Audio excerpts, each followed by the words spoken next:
Here we go. Have you ever gone out with somebody who's not a Democrat or a Republican?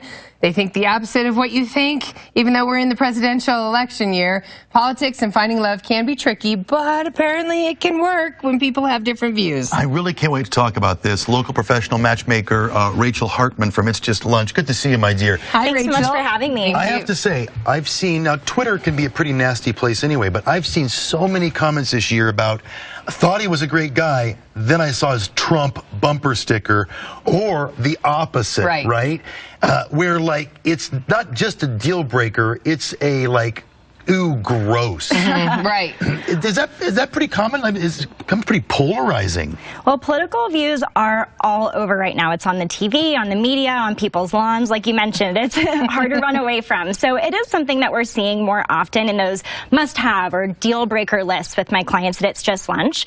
But that being said, I really do encourage clients to be as open-minded as possible. People can really surprise you. I've seen it happen. Okay, so should singles discuss politics when they're out dating? Never on the first date. Okay. I know it's tempting in this climate especially, right. But you're really there to be lighthearted and have fun. Just see if you can enjoy the other person's company and if it's worth going on that second date. So I do recommend holding off on really getting into those heavier topics until you are getting a little bit more serious and ready to get more beneath the surface. Okay. So avoid it on the first date.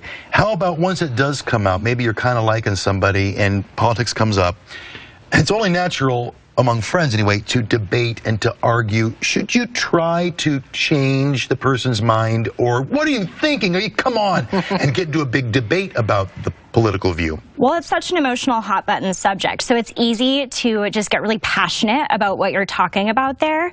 But you really want to make sure you're getting a good feel for the conversation and never let it get to a point where it's turning more into a personal attack.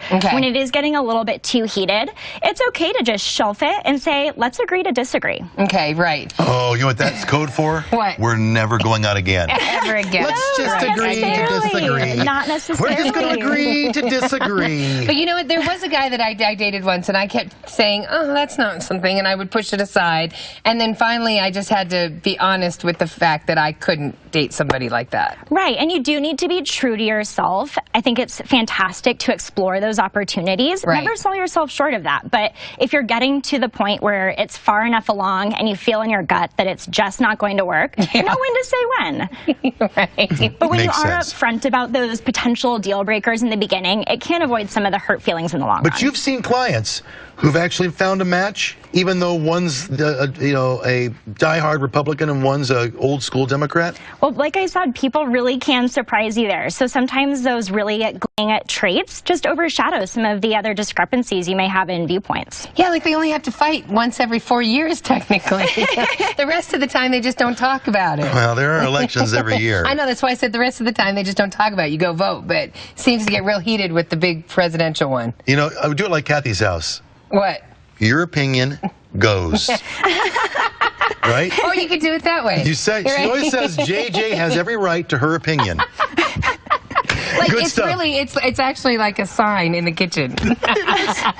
Hey, listen, Rachel, thanks, Rachel. and the whole staff there, Thank It's you. Just Lunch. You do a great job, and this is not just like a web match service, it's personalized. So if you want to go to the next level and invest a bit more, but get a lot more in your return, head to itsjustlunchdenver.com. Yes, and real fast, we do have to say, Hope Reich is usually the girl that's here. She and is. She's getting ready to have her baby. Very, very close. Okay. Hasn't happened yet. So the everyday viewers, please tell her that we're all hoping the best. Oh, well, we can't wait to see pictures. Very okay. sweet. Cool. Thank you, Rachel.